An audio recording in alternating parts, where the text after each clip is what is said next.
What's up, YouTube? This is Too Raw for TV. Not sure if you guys have heard this. Shout out to Ticket TV. He did a video talking about this already. If you're not subscribed to Ticket TV, please subscribe to both of his basketball channels, Ticket TV and Pro Basketball Updates. So, Kyrie Irving has doubled down. He has reiterated that he is not taking the Elixer. He is not going to take it. You know, nothing's going to change his mind. He has made his mind up about that. No matter what the situation is with Kevin Durant. Now, he has talked about how he is acutely aware of the situation going on with this team. But he has said that, he separates his basketball career from his personal life, wishes people would respect his decision.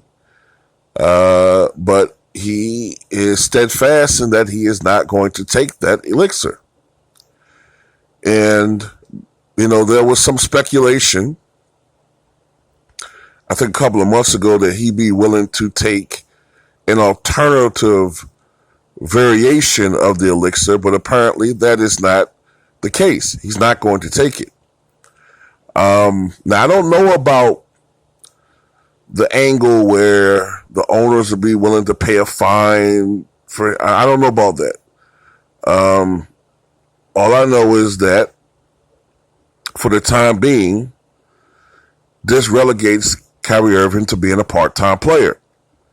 So that means that over the next month, home games are only going to be played, as far as the three amigos is concerned, the home games are only going to be played by James Harden.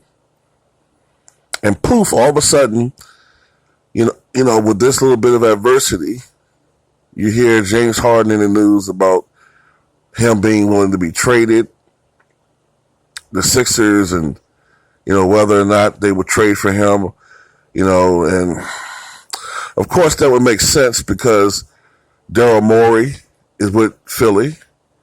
Daryl Morey, of course, was the general manager of the Houston Rockets. Daryl Morey, for whatever the fuck reason, loves James Harden. And, at the end of the day, I think that just proves that James Harden is nothing but, a guy that is a pretender when it comes to being this competitor. You know what I'm saying?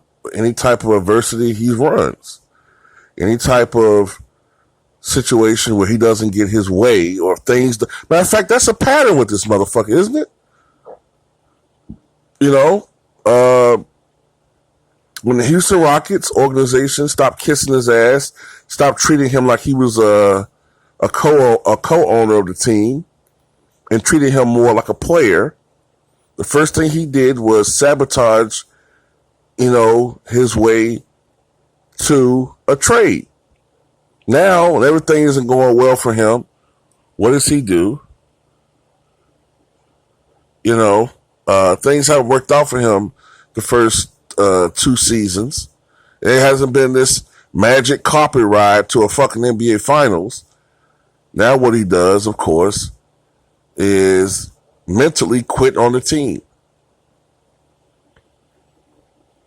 And by the way, tonight, yes, the stat line looks pretty impressive. I think Harden had something like 20 points, 7 rebounds, maybe 10 assists or something like that. I think he had like 2 steals. The stat line looks impressive if you just look at those numbers, but he was gifted 15 free throws. He only shot 5 of 12 from the floor. He had 4 turnovers, and he had a plus minus of negative 18, the highest on the team. Another particular game where his production didn't really mean that much. So it is what it is. That's James Harden, man. When you need him to step up, he doesn't give you his best. He give you damn near his least. But yeah, other than that, man, for the short term, Brooklyn's in mighty They're in trouble. And if Kyrie can't play all games, yeah, I don't know. I don't know how they're going to do it, man. I seriously don't know how they're going to do it. Now, Milwaukee's been struggling them down, so they just blew a fucking lead to Atlanta Hawks.